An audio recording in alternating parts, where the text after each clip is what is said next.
مرحبا أهل الكمال، مرحبا أهل النوادي.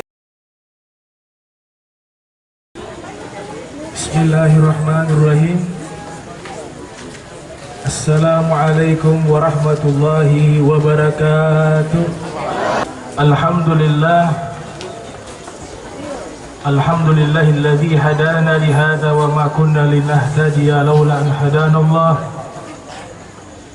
ثم الصلاة والسلام على رسول الله سيدنا محمد بن عبد الله وعلى آله وصحبه ومن والاه. أما بعد، سبحانك لا علم لنا إلا ما علمتنا إنك أنت العليم الحكيم. ربي اشرح لي صدري ويسر لي أمري واحلل عقدة من لساني يفقه قولي وسدد لساني واهد قلبي بحق سيدنا محمد صلى الله عليه وآله وبارك وسلم. يا من هو في علوه كائن، يا من هو في فعل حميد، يا من هو في مجده متين. اللهم أكرمنا بنور الفهم وأخرجنا من ظلمات الوهم وارزقنا فهم النبيين وحفظ المرسلين وإلهام ملائكة المقربين. ربنا زدنا علما وفهما وعقلا يا أكرم الأكرمين بحق سيدنا محمد خاتم الأنبياء والمرسلين. يا رحمن يا رحيم. وصلى الله على سيدنا محمد وعلى آله وصحبه وبارك وسلم. اللهم ادفع عنا والمسلمين الغلاء والبلاء والوباء والفحشاء والمنكر والسيوف مختلفة والمهن ما ظهر منها وبطن من بلدنا خاصة ومن بلدان المسلمين عامة إنك على كل شيء قدير. Alhamdulillah, puji syukur kehadirat Allah yang senantiasa memberikan limpahan nikmat dan karunia-Nya. Tak lupa senantiasa salawat dan salam tercurahkan kepada junjungan mulia Nabi kita tercinta Sayyidina wa Maulana Muhammad beserta segenap keluarga beliau, sahabatnya dan umatnya. Yang saya muliakan tokoh masyarakat, para asatidz, wabil khusus kepada Al-Ustadz Tahakotu, Imam Masjid Al-Mutatahhirin, RT, RW, Lurah, dari Kementerian Agama, perwakilan pemerintah, dan segenap masyarakat yang ada di Kelurahan Maliaro. Mudah-mudahan Allah Ta'ala jaga kita, jaga keluarga kita dari segala musibah, penyakit, bala, wabak. Allah angkat semuanya di negeri kita tercinta dan di seluruh yang ada di dunia. Amin ya Rabbal Alamin. Tadi menarik yang disampaikan oleh Al-Mukarram Al-Ustadz Tahakotu. Beliau satu pemikiran dengan saya. Dan memang kalau kita mendalam mengkaji ilmu kalam, ilmu tauhid, ilmu akidah, dan juga mengkaji ilmu fikih, itu susunannya seperti tadi: ikhtiar, doa, tawakal. Jangan tawakal ditaruh nomor satu tanpa ada ikhtiar. Nanti saya akan jelaskan. Ini seluruhnya sumber dari hadis Nabi Muhammad sallallahu alaihi wasallam. Sebelum kita mengkaji Isra wal Mi'raj, saya sedikit membahas tentang teori ini karena saat ini ada dua kubu. Ada yang mengatakan tawakal saja, fatalism namanya. Ada yang mengatakan ikhtiar, baru tawakal. Tadi perbedaan antara orang beriman yang mengikuti ajaran dan beriman kepada ajaran yang dibawa oleh Sayyidina Muhammadin sallallahu alaihi wasallam agak sedikit berbeda. Dengan ketakutan orang beriman terhadap kasus ini dengan ketakutan orang yang tidak beriman itu berbeda. Oleh sebab itu, yang pertama kita harus tahu dulu harga nyawa kita ini di hadapan Allah seperti apa. Harga nyawa manusia di hadapan Allah seperti apa? Itu dulu. Kalau berharga berarti wajib dijaga. Kalau tidak berharga silakan. Kita mau kemana saja, ada virus datang, mati gak apa-apa, berarti tidak berharga. Tapi kalau Allah menyatakan nyawa ini berharga, maka wajib kita jaga. Pertama, ada visi misi syariat, namanya al-maqasidu syar'iyyah, prinsip dasar syariat Islam. Ini bisa ditemukan di dalam kitab Al-Ahkamu Sultaniyah, disusun oleh Al-Imam Al-Mawardi. Prinsip hukum syariat ada 5. Yang pertama, hifdzuddin, menjaga agama. Yang kedua, hifdzul aql, menjaga akal. Yang ketiga, hifdzun nafs, menjaga jiwa. Yang keempat, hifdzun nasl, menjaga turunan. Yang kelima, hifdzul mal, menjaga harta.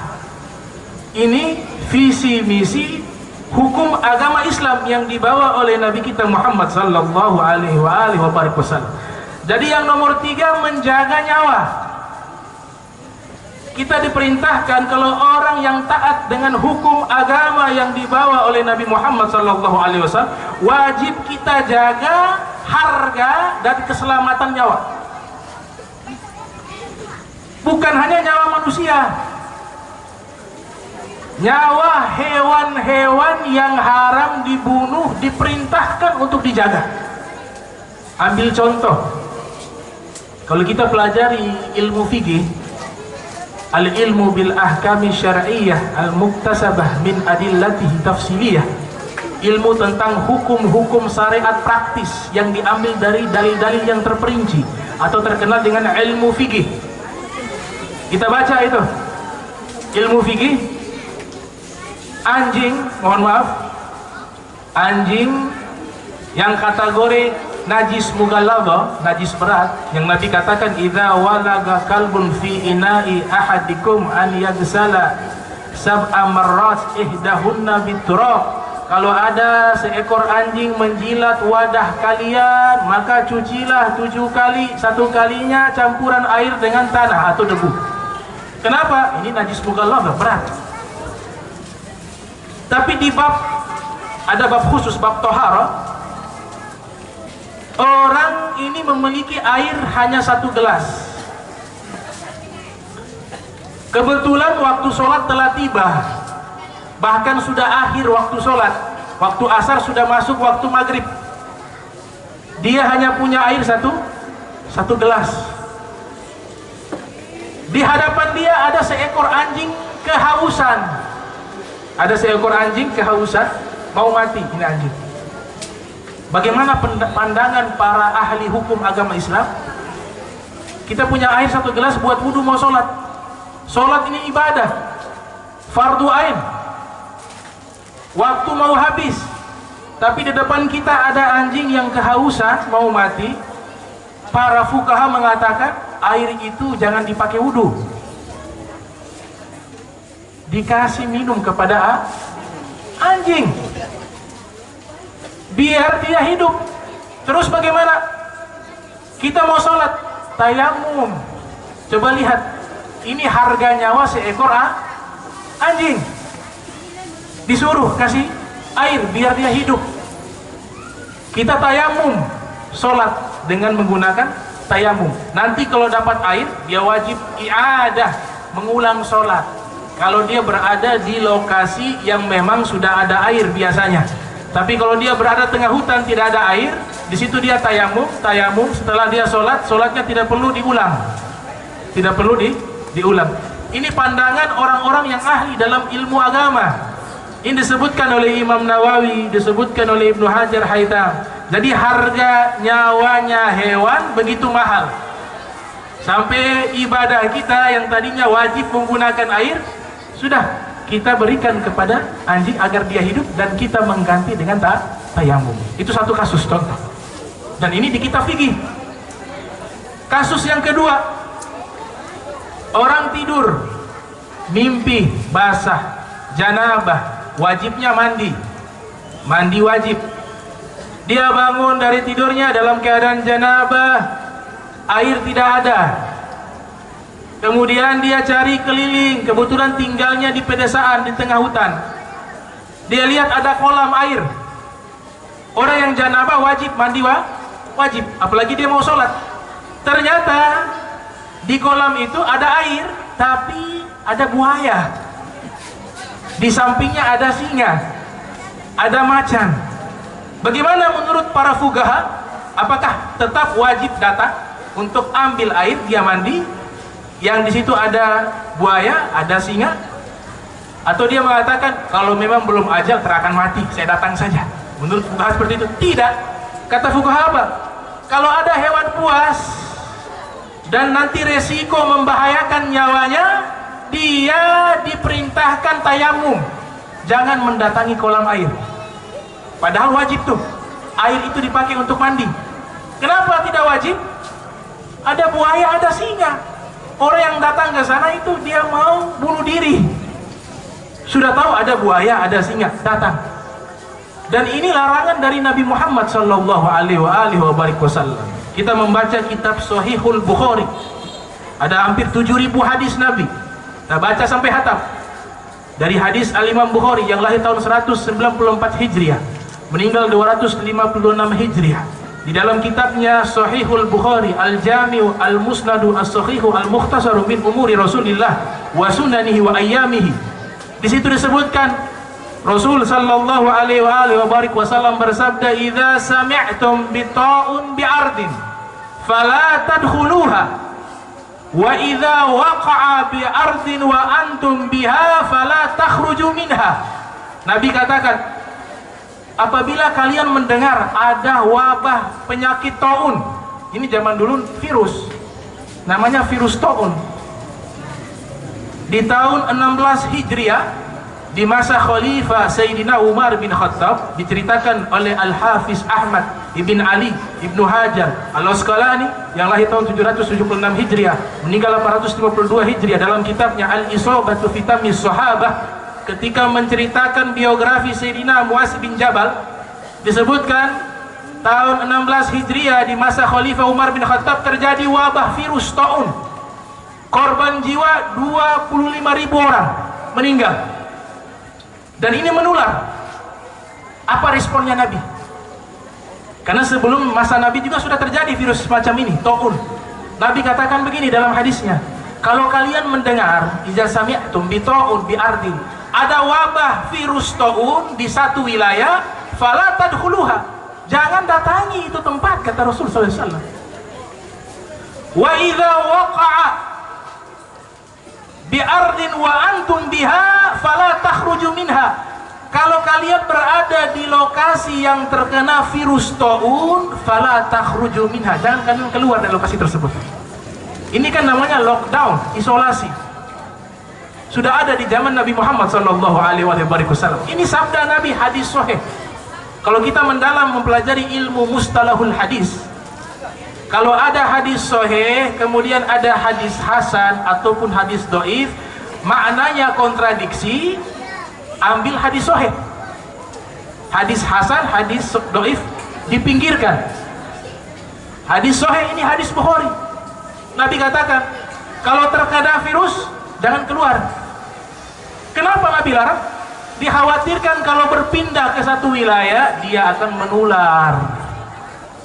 Jadi ada hadis Nabi katakan la adwa, ini salah dipahami. Karena baca hadis hanya teks, tidak baca penjelasan ulama ahli hadis. Nabi katakan tidak ada penyakit menular. Setelah itu ditutup dengan katakan firra minal madzum kama tafirru minal asad, larilah dari penyakit kusta sebagaimana kalian lari dari singa, kata Rasulullah SAW. Ini hadis riwayat Al-Imam Bukhari rahimahumullah.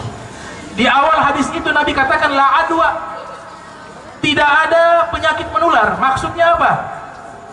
Sebelum Islam hadir, orang-orang yang ada di Jazirah Arab punya keyakinan kalau ada penyakit, baik itu virus taun atau penyakit-penyakit lainnya yang menular, mereka berkeyakinan bahwa ini penyakit menular, bahayanya muncul dari penyakit itu sendiri, dari virus itu sendiri. Artinya tidak dilebatkan Tuhan. Kekuatan yang membahayakan adalah virus, bukan Allah. Jadi kalau minta, tidak usah minta kepada Allah, karena Allah tidak bisa menyelesaikan. Karena kekuatan daripada virus ini dari virus.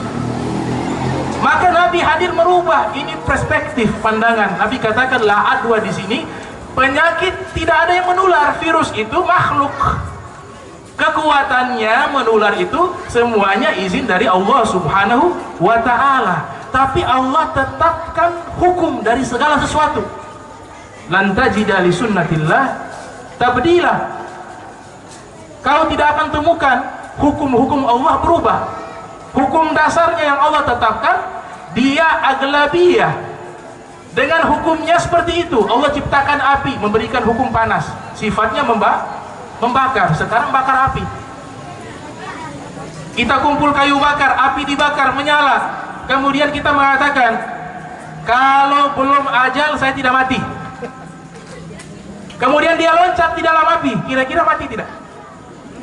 Mati, karena hukum dasarnya api Allah ciptakan panas. Tapi dalam hati, tadi Ustaz Taha sudah mengatakan, kita berbeda. I'tikad, keyakinan kita bukan takut kepada makhluk, bukan kepada virus. Kita disuruh ikhtiar, tapi tidak disuruh takut kepada makhluk, tapi takut kepada Allah. Maka dikatakan kalau takut kepada Allah, justru ada musibah begini, harusnya lebih mendekat kepada Allah. Harusnya lebih ibadah ditingkatkan, harusnya menangis di tengah malam, harusnya banyak membaca Al-Quran. Karena kita takut ini bukan makhluk, makhluk ini tidak punya kekuatan. Yang punya kekuatan yang bisa menghilangkan adalah Allah Subhanahu wa ta'ala. Maka dikatakan di dalam kitab Al-Bidayah wan Nihayah, ada sahabat namanya Nu'man ibn Bashir Ibnu Katsir yang lahir tahun 700 Hijriah, meninggal tahun 774 Hijriah. Beliau mengutip ucapan beliau, Nu'man bin Bashir mengatakan, innal halakah kullu halakah an ta'mala bisayati fi zamanil bala. Sungguh celaka di atas celaka orang yang masih melakukan perbuatan buruk di saat kena musibah. Ini bala. Ini zaman sekarang kita lagi kena ini musibah, virus corona. Harusnya makin baik, makin takut mati. Ingat Allah. Penyakit fisik kita mati risikonya di dunia, setelah mati selesai. Tapi kalau dosa yang kita bawa, penyakit batin hati kita, kalau mati masalah. Makanya tidak ada orang masuk neraka gara-gara kanker, masuk neraka gara-gara kanker, masuk neraka gara-gara tumor, masuk neraka. Justru penyakit, kalau kita sabar, sudah ikhtiar, sudah berusaha menghindari, sudah hati-hati, tapi tetap terkena, itu namanya takdir. Ketika seperti ini, kata Nabi, at-ta'un syahadah likulli muslim. Kalau sudah terlanjur kena virus ta'un kemudian meninggal, orang muslim dapat syahid. Jadi gak perlu takut. Hati takut kepada Allah. Kalau sudah takut kepada Allah, gak boleh takut kepada yang lain. Maka ini yang akan membuat diri kita ketika ada musibah justru makin mendekat kepada Allah Ta'ala. Karena yang kita takut Allah, bukan virus. Dan ini dikatakan oleh Rasul sallallahu alaihi wasallam. Dalam hadis yang lain Nabi katakan, "Faman sami'a bihi bi ardin fala taqdam alaihi." Kalau kalian mendengar ada wabah penyakit yang menular, jangan datang di tempat itu. Ini perintahnya Nabi Muhammad sallallahu alaihi wasallam. Satu riwayat, Nabi ini dijaga oleh Allah. Rasulullah gak bisa kena penyakit, lalat saja lewat gak bisa. Inna dzubab lam yaqa ala thiyabikot, kata Al-Imam Muhammad bin Umar Ar-Razi yang lahir tahun 544 Hijriah, meninggal 606 Hijriah, dalam kitabnya Mafatihul Ghaib, seorang Sayyidul Mufassirin, ahli tafsir dunia. Beliau mengatakan, inna dzubaba lam yaqa ala thiyabihi qat. Sesungguhnya seekor lalat tidak pernah hinggap di tubuhnya Nabi Muhammad SAW. Apalagi virus dijauhkan oleh Allah Ta'ala. Tapi lihat, dalam buku sejarah Sirah Nabawiyah, Ibn Hisam, abad kedua Hijriah beliau lahir. Beliau menceritakan ketika di zaman Nabi, baiat di awal-awal masa Islam, baiat kepada Nabi hukumnya wajib. Jadi datang berbaiat kepada Rasul SAW, sumpah setia hukumnya wajib. Makanya sahabat banyak yang berbaiat dari Madinah. Dalam satu kasus ada yang datang dari Bani Thaqif. Ini seorang laki-laki mohon maaf, terkena penyakit juzam tadi yang disebutkan oleh Ustaz Hakotu doanya, terhindar dari penyakit lepra dan kusta. Ini penyakit yang menular. Datang, cara berbaiat kepada Nabi itu jabat tangan. Datang satu persatu jabat tangan. Dan Nabi lebih paham takdir daripada kita. Nabi lebih paham tawakal daripada kita. Ketika jabat tangan, kemudian giliran orang yang kena penyakit lepra, dia mau datang, mau jabat tangan, ada sahabat yang bilang, ya Rasulullah, ini satu orang, mohon maaf, itu kena penyakit lepra, menular. Apa yang dilakukan oleh Rasul SAW? Nabi mengatakan, kita baiat dari jauh saja, tidak perlu bersalaman. Sekarang engkau sudah dibaiat, kata Nabi, silakan kembali ke rumah. Padahal Nabi Muhammad terjaga, tapi mengajarkan ada ikhtiar, ada pencegahan. Hindari dulu baru tawakal. Jangan tawakal dulu baru ikhtiar. Sudah mati duluan mau ikhtiar bagaimana? Itu kasus yang pertama. Ada orang kirim dari MUI di Morotai, dari murid-murid saya yang ada di Morotai, di Tobelo, yang ada di Jakarta, mereka kirim hadis dan kita buat diskusi munafasah. Ada hadis mengatakan kalau tertimpa penyakit berkumpullah di masjid. Ada yang mengatakan kalau wudhu tidak terkena penyakit. Ini benar hadis Rasul SAW. Hadisnya benar, pemahamannya salah. Jadi ada kalanya hadis itu benar, tapi pemahamannya salah. Kenapa? Karena hadis tidak bisa dijelaskan secara tekstual. Kita lihat kronologis kejadiannya, kita lihat makna perkata. Makanya harus mendalami bahasa Arab, bisa tahu perkata maknanya apa. Kemudian kita harus pahami bagaimana penjelasan para fuqaha ahli hukum agama Islam, bagaimana penjelasan para muhaddisun ahli hadis. Apa kata mereka?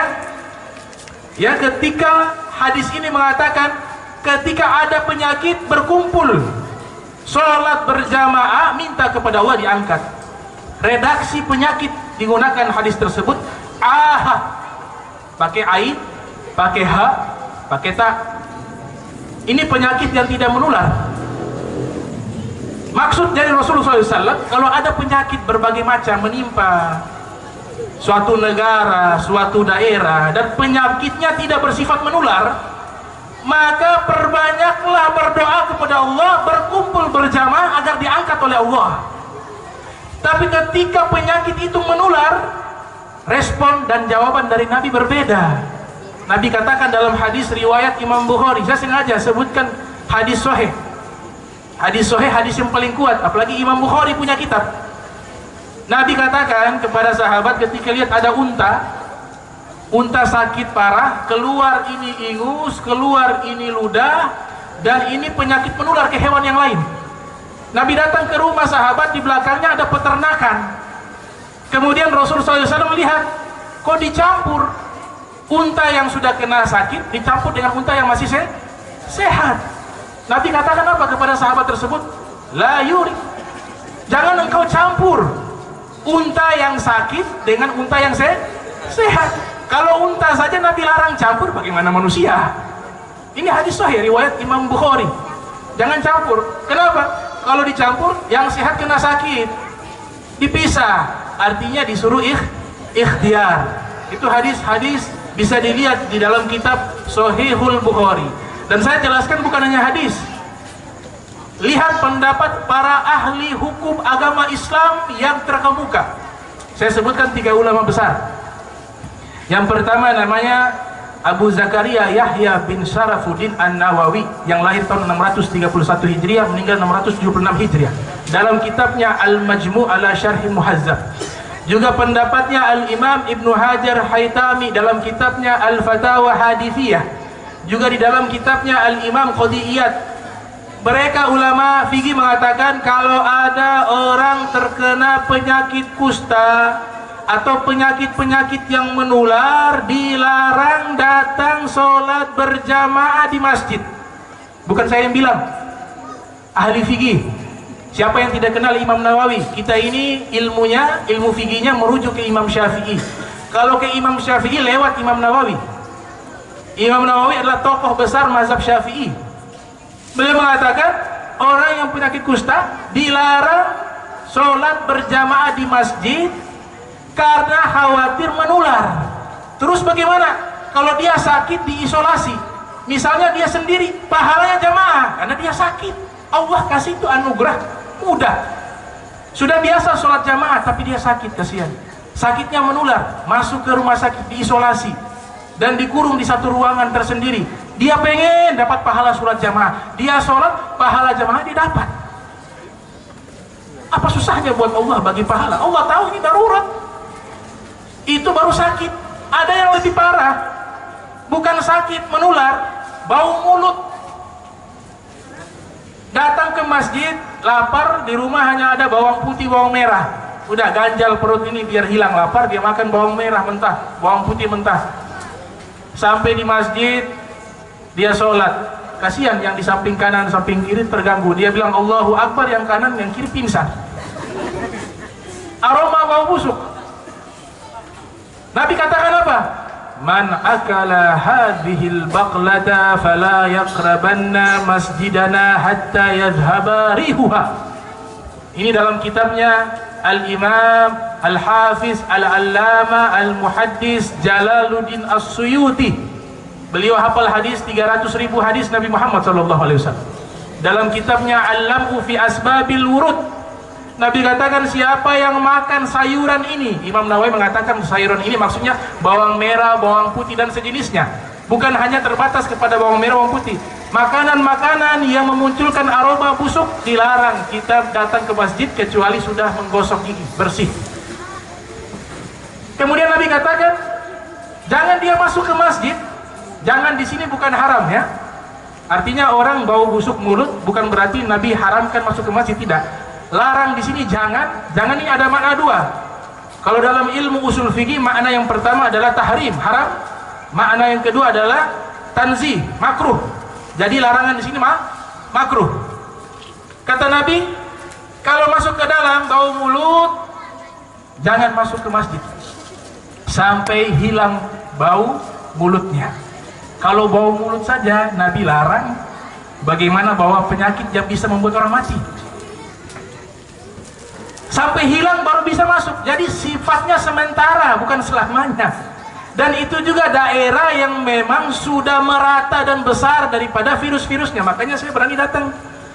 Ternate saya tunggu. Ada beberapa orang yang saya kenal, dokter-dokter dari pusat, dari Jakarta. Karena hasil tes di sini dibawa ke Jakarta. Hasil orang terkena virus corona itu alat-alatnya ada di Jakarta. Nggak ada di Ternate, nggak ada di Manado. Adanya di sana. Jadi ketika menyatakan dari sana di Ternate sudah sekian, oh saya harus taati. Karena Allah dan Nabi yang suruh tanya kepada orang yang ahli. Kalau tanya tentang kesehatan jangan tanya ustaz.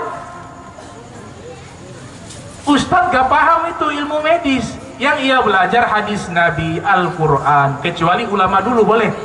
Ibnu Sina ulama tapi ahli dokter. Nabi Muhammad SAW ahli semua ilmu. Tapi kalau ulama sekarang terbatas. Sebaliknya tanya agama jangan tanya dokter. Itu namanya zolim. Apa definisi zolim? Wad'u sayyin fi ghairi makani. Meletakkan sesuatu bukan pada tempatnya, namanya zolim. Sekarang ada orang bawa angkot, bawa mikrolet, kemudian punya sahabat pilot.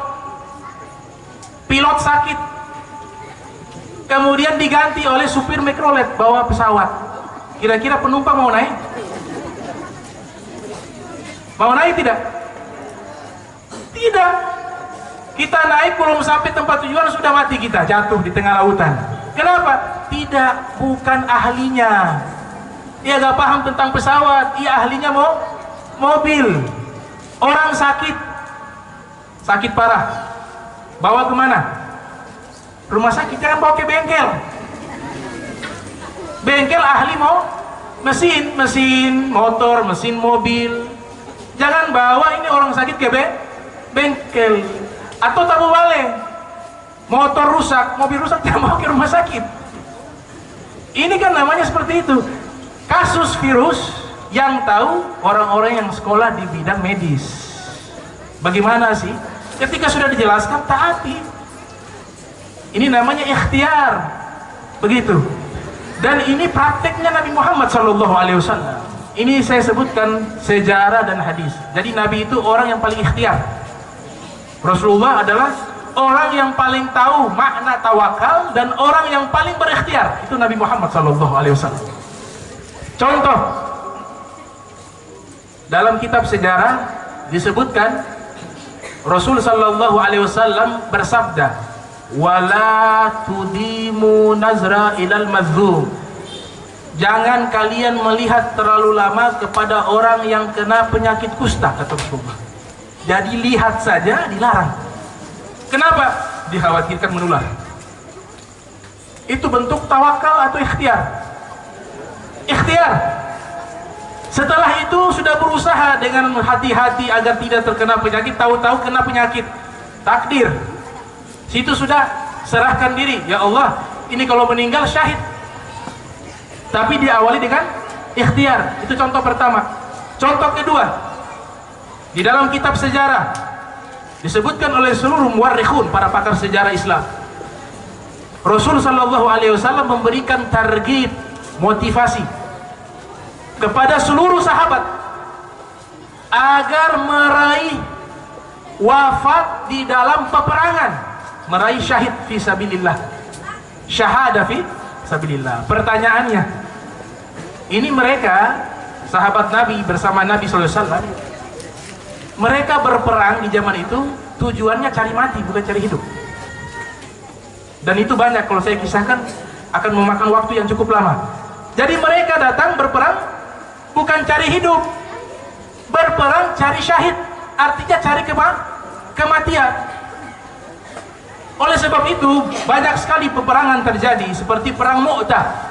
Ini perang Mu'tah, sahabat Nabi dipimpin oleh 3 jenderal. Yang pertama Zaid bin Harisah, yang kedua Ja'far ibn Abi Thalib, yang ketiga Abdullah ibn Rawaha. 3 orang sahabat jadi pemimpin. Mereka datang memerangi orang Romawi. Orang Romawi jumlahnya 200.000. Orang Islam jumlahnya 3.000 orang. Sebanding tidak? Kira-kira ini kalau orang takut mati sudah lari tidak? 3.000 lawan 200.000. Tapi tidak ada yang lari. Kenapa?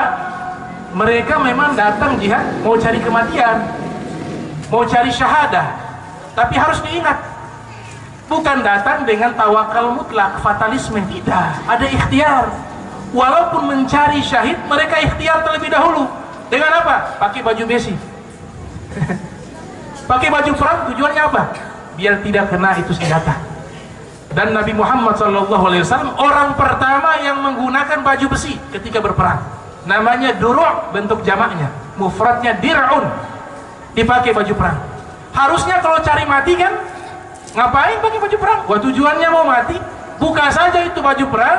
Kalau boleh tidak bawa senjata, berperang mati. Karena tujuannya mencari syahid. Tapi Nabi ajarkan ikhtiar dulu baru dapat syahid. Pakai dulu baju perang, bawa itu senjata, buat strategi perang. Nanti kalau berperang memang sudah ajal meninggal dunia, dapat syahid. Itu ikhtiar. Ikhtiar dari Nabi Muhammad sallallahu alaihi wasallam. Kasus yang ketiga. Kasus yang ketiga. Ini saya baca di kitab banyak, di Sunan Abi Daud ada, di Ibn Majah ada, di An-Nasai juga ada, dan di kitab-kitab hadis lainnya. Ada seorang Arabiyun datang dengan kendaraan untanya, datang ke masjid Rasul sallallahu alaihi wasallam. Ketika tiba di masjid Nabi Muhammad sallallahu alaihi wasallam, itu unta yang dia bawa dia tidak ikat, dia biarkan, tawakal seperti itu, dengan maksud ini saya tawakal kepada Allah. Kalau saya tawakal, Allah jaga.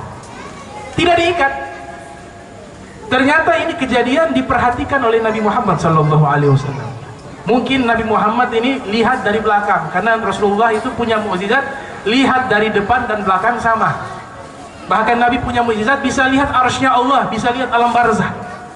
Bahkan bisa lihat di balik dinding-dinding, bisa tembus pandangan matanya Nabi Muhammad SAW, karena sudah pernah melihat Allah Subhanahu wa Ta'ala. Nabi lihat. Kemudian Nabi keluar dari masjid, Nabi katakan, kenapa tidak diikat? Apa jawaban orang Arab ini? Tawakaltu ala Allah, ya Rasulullah. Saya serahkan kepada Allah, saya tawakal kepada Allah. Apa jawaban Nabi? Ikilha summa tawakal. Ikat dulu baru tawakal. Artinya ikhtiar dulu baru tawakal. Ini bimbingan ilmu dari Nabi Muhammad sallallahu alaihi wasallam. Adapun masalah bahwa sesungguhnya kalau tidak ajal tidak mungkin mati, itu benar. Kalimatul haq yuradu bihil batil. Ucapannya benar tapi maknanya kadang-kadang jadi batil kalau tidak paham. Disuruh tawakal kalau memang ajal. Sekarang yang tahu ajal siapa? Allah. Kita gak ada urusan dengan urusan kapan kita mati. Itu ilmunya Allah. Allah memerintahkan kita mengikuti Nabi Muhammad. Nabi Muhammad mengajarkan kepada kita dahulukan ikhtiar baru tawakal.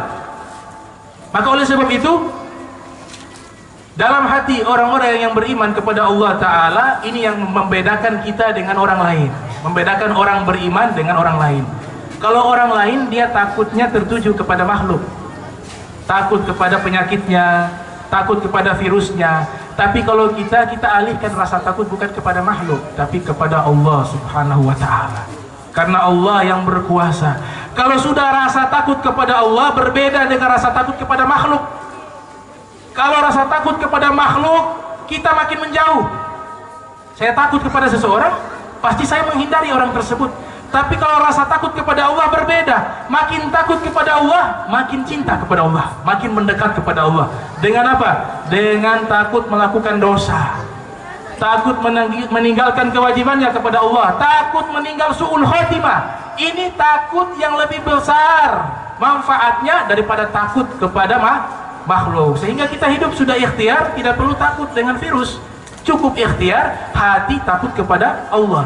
Cara menerjemahkan takut kepada Allah, perbanyak perbuatan baik, perbanyak ketaatan, perbanyak menangis atas dosa, perbanyak untuk mempersiapkan diri dengan amal soleh sebelum kita berjumpa dengan Allah Subhanahu wa Ta'ala. Karena sehebat-hebatnya penyakit, kita mati selesai. Tapi dengan membawa kematian dosa, ini juga penyakit. Dosa itu penyakit lebih berbahaya daripada virus corona. Virus corona kita meninggal selesai. Tapi penyakit dosa meninggal masuk neraka. Virus corona terkena, sudah ikhtiar terkena, dia sabar, meninggal la syaqwa fiha, dapat syahadah, dapat syahid. Berarti masuk surga. Penyakit maksiat meninggal masuk neraka. Jadi penyakit ini lebih berbahaya daripada penyakit lainnya. Oleh sebab itu rasa takut kepada Allah Subhanahu wa Ta'ala. Jadi mudah-mudahan bisa dipahami dari masalah konsep tadi tawakal. Jadi tawakal bukan awal tapi ikhtiar, summa doa, summa tawakal. Ikhtiar, kemudian doa, kemudian tawakal. Itu. Nabi Ibrahim dilempar ke dalam api. Api sifatnya apa? Panas, membakar. Hukum dasarnya api panas. Ini yang harus kita hindari. Api itu panas, jangan mendekati api. Tapi Allah ingin menunjukkan juga, api panas bukan karena api. Api panas bukan karena kekuatan api. Buktinya apa? Nabi Ibrahim dilempar masuk ke dalam api, api dirubah sifat yang tadinya panas menjadi dingin. Ya nar, kuni barda wa salama ala Ibrahim. Wahai api, jadilah engkau dingin dan selamat. Kenapa Allah rubah sifatnya kontradiktif? Sifat panas dirubah sifatnya kontradiktif menjadi dingin. Allah ingin menunjukkan bahwa kekuatan membakar bukan dari api tapi dari Allah. Maka takutlah kepada Allah. Sifat pisau memotong tajam. Nabi Ismail disebutkan dalam kitab Ruhul Ma'ani, ketika Nabi Ibrahim mau menyembelih Nabi Ismail, itu pisau tidak bisa memotong daripada lehernya Nabi Ismail. Nggak bisa. Allah ingin menunjukkan bahwa pisau tajam bisa memotong, hakikatnya bukan dari kekuatan pisau, karena pisau benda, pisau makhluk, masya Allah makhluk. Apa-apa yang selain Allah namanya makhluk. Maka Allah membuat pisau tidak bisa memotong, karena yang bisa memotong itu dengan izinnya Allah. Tapi hukum dasarnya Yang harus kita ikhtiar, hati-hati dengan pisau, karena pisau memang Allah berikan kekuatan hukum dengan izin Allah memotong. Hati-hati dengan api panas membakar, karena dengan izin Allah, Allah memberikan kekuatan api membakar. Hati-hati dengan virus corona, karena dengan hukumnya Allah virus corona bisa mematikan, walaupun bukan kekuatan dari virus corona, tapi dari Allah Subhanahu wa ta'ala. Ini akidah ahli sunnah wal jamaah Asy'ariyah wal Maturidiyah yang dianut oleh seluruh ulama hadis, dianut oleh 4 mazhab fikih, dianut dari seluruh ulama dari generasi ke generasi. Asy'ariyah sama Maturidiyah. Kalau yang fatalisme namanya Jabariyah. Jabariyah yang sudah serahkan sepenuhnya tanpa ikhtiar, namanya Jabariyah, menyimpang. Ini pernyataan para ahli ilmu teologi. Ada namanya Qadiriyah. Qadiriyah adalah semua ini terjadi bukan karena Allah, tapi karena makhluk. Itu juga menyimpang. Tapi Asy'ariyah, Maturidiyah memadukan dua hal tersebut. Dan ini perkara di tengah-tengah, khairul umur awsatuha. Sebaik-baiknya perkara adalah di pertengahan. Nah, kemudian saya lanjutkan membahas daripada peristiwa Al-Isra wal Mi'raj. Mungkin sampai Al-Isra saja, kalau Al-Mi'raj sudah cukup waktu. Al-Isra, nilai historis dan falsafah. Di dalam surat Al-Isra, Allah awali dengan kalimat Subhanallah. Sebenarnya Subhanallah, lafaz Allah dihapus. Maha suci Allah, karena tidak ada yang maha suci kecuali Allah. Subhanalladzi asra bi'abdihi laila minal masjidil haram ilal masjidil aqsa alladzi barakna haulahu linuriyahu min ayatina innahu huwas samiul basir. Maha suci Allah. Apa nilai historis dan nilai falsafah diawali peristiwa Isra dengan kalimat Maha suci Allah? Nilai historisnya yang pertama, kalimat Subhanallah menjadi kebiasaan orang-orang Arab di zaman dahulu. Jika terjadi peristiwa-peristiwa yang luar biasa, mereka mengucapkan kalimat Subhanallah.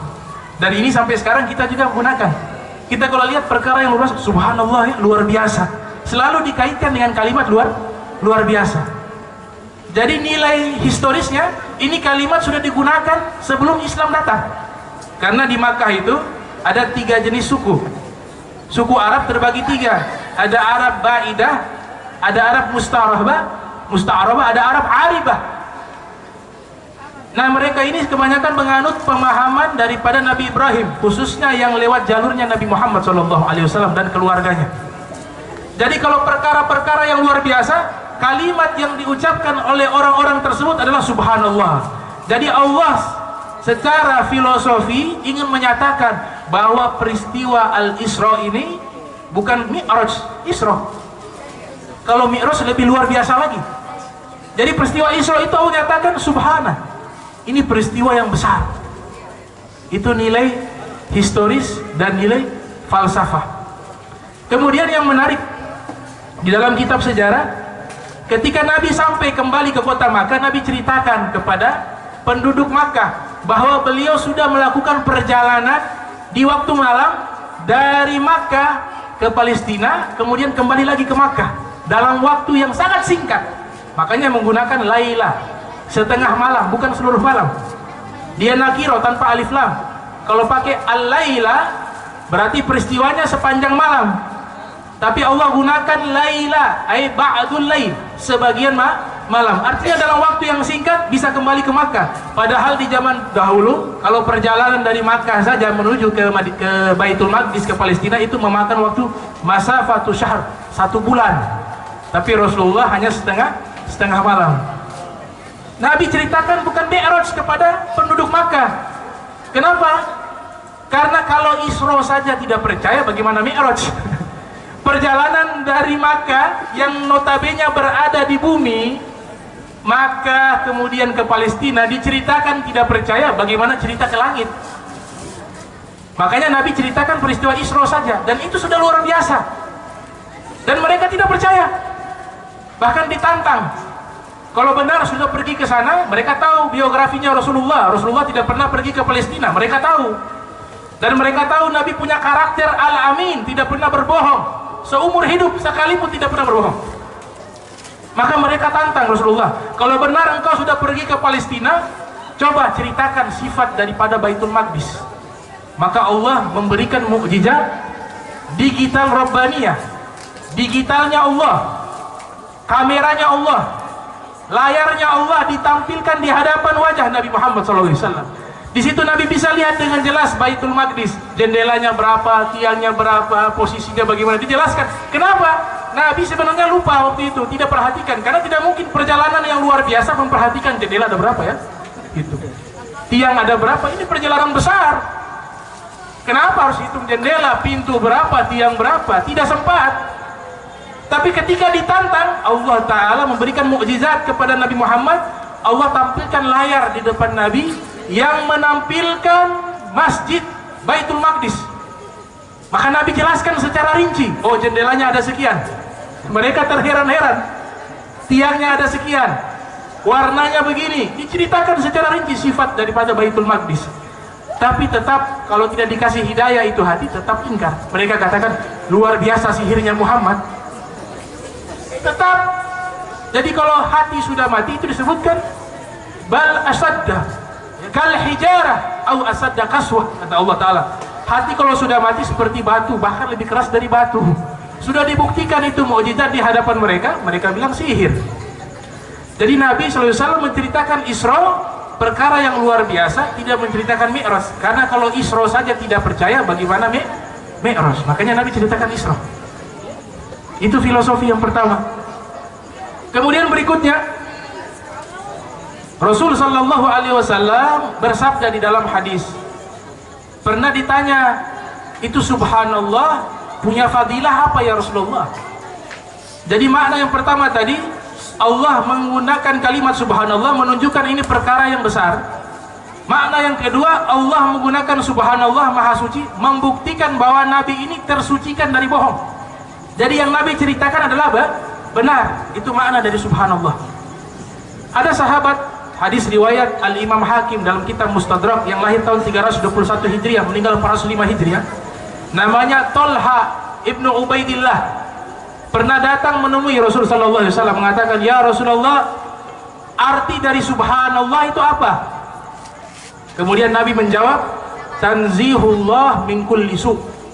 Arti dari subhanallah, Allah tersucikan dari seluruh keburukan.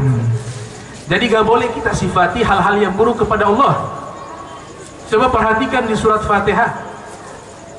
Surat Fatihah yang kita baca setiap hari dalam sholat kita.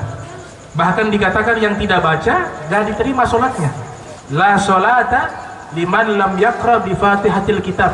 Tidak ada sholat bagi orang yang tidak membaca surat Al-Fatihah, baik sholat wajib ataupun sholat sunnah. Surat Fatihah, iyyaka na'budu wa iyyaka nasta'in ihdinas siratal mustaqim siratal ladzina an'amta 'alaihim ghairil maghdubi 'alaihim waladdallin. Kalimat yang di belakang an'amta 'alaihim, yang engkau beri nikmat. Yang engkau beri nikmat. Di sini yang engkau siapa? Allah. Jalan orang-orang yang lurus, yang telah engkau beri nikmat.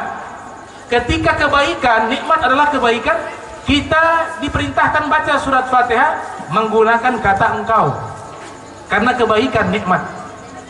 An'amta alaihim. Tapi ketika marah, ghairil maghdubi alaihim, bukan jalan orang-orang yang dimurkai. Bukan jalan orang-orang yang tidak dibilang bukan jalan-jalan orang yang engkau murka. Kenapa tidak pakai engkau murka seperti engkau beri nikmat? Karena murka itu sifat buruk, sifat jelek. Nabi katakan al-ghadab minasyaitan, sifat marah dari syaitan. Idza ghadiba ahadukum falyatawadda. Kalau salah seorang di antara kalian dia lagi marah, hendaklah berwudu. Maka sifat marah ini dari syaitan, tidak boleh dinisbatkan kepada Allah. Maka di surat Fatihah tidak menggunakan kata jalan, bukan jalan orang-orang yang engkau murka. Kalau engkau murka, aghdabta, tapi gairil maghdub. Laisa syarr yunsabu ilaih, walakin khair yunsabu ilaih. Gak boleh keburukan dinisbatkan kepada Allah, tapi kebaikan seluruhnya dinisbatkan kepada Allah Subhanahu wa ta'ala. Itu makna subhanallah, tanzihullah min kulli su'. Fadilah kalimat ini, ada hadis riwayat Imam Bukhari. Jadi Imam Bukhari punya kitab hadis yang paling nomor 1, hadis innamal a'malu binniyat. Itu hadis nomor 1 di Sahih Bukhari. Hadis yang paling terakhir tentang tasbih, kalimatani khafifatani ala lisani thaqilatani fil mizani habibatani ila rahmani subhanallah wa bihamdihi subhanallahil azim. Ini hadis paling terakhir di Sahih Bukhari. 2 kata yang ringan di lidah tapi berat di timbangan amal di hari kiamat, dan dicintai oleh Allah yang Maha Penyayang. 2 kalimat tersebut adalah subhanallah wa bihamdihi subhanallahil azim. Ulama terdahulu mengarang kitab pakai istikharah, mengarang buku pakai munajat, mengarang buku pakai mimpi Nabi Muhammad SAW, mengarang buku pakai wudhu, mengarang buku pakai air mata, mengarang buku periksa hatinya ikhlas atau tidak. Jadi susunannya itu bukan sembarangan, ikhwanul muslimin. Kenapa hadis Sahih Bukhari diawali dengan bab bad'i wahyi ila Rasulillah? Bab awal dari Sahih Bukhari adalah bab permulaan wahyu kepada Rasulullah. Itu bab awal Sahih Bukhari. Kenapa Imam Bukhari meletakkan kajian pertama tentang wahyu? Artinya Imam Bukhari ingin memberitahukan kepada kita bahwa hadis ini juga seluruhnya yang beliau kumpulkan adalah wahyu dari Allah. Makanya bab awal bab wahyu. Karena wa ma yantiku anil hawa in huwa illa wahyu yuha. Nabi berbicara itu wahyu dari Allah Subhanahu wa ta'ala. Maka beliau letakkan bab wahyu pertama. Artinya ketika baca Sahih Bukhari, yakin ini hadis juga wahyu dari Allah Subhanahu wa ta'ala. Inna nahnu nazzalna dzikra wa inna lahu lahafizun. Kami yang menurunkan az-zikr. Ulama tafsir mengatakan az-zikr maknanya 2, Al-Quran dan sunnah Nabi Muhammad SAW. Kalimatnya diturunkan, berarti Al-Quran diturunkan dari Allah, kemudian hadis juga diturunkan dari Allah kepada Nabi Muhammad, tapi diterjemahkan dengan lisannya Nabi Muhammad sallallahu alaihi wasallam. Kemudian setelah bab ini, bab wahyu, hadis pertama di kitab Sahih Bukhari di bab wahyu adalah hadis niat. Hadis yang populer, innamal a'malu binniyat wa innamal a'malu likulli imri'in ma nawa faman kanat hijratuhu ila Allah wa rasulihi fa hijratuhu ila Allah wa rasulihi wa man kana hijratuhu lidunya aw imra'atin yunkihuha fa hijratuhu ila ma hajara ilaih. Kenapa kitab Sahih Bukhari diawali dengan niat?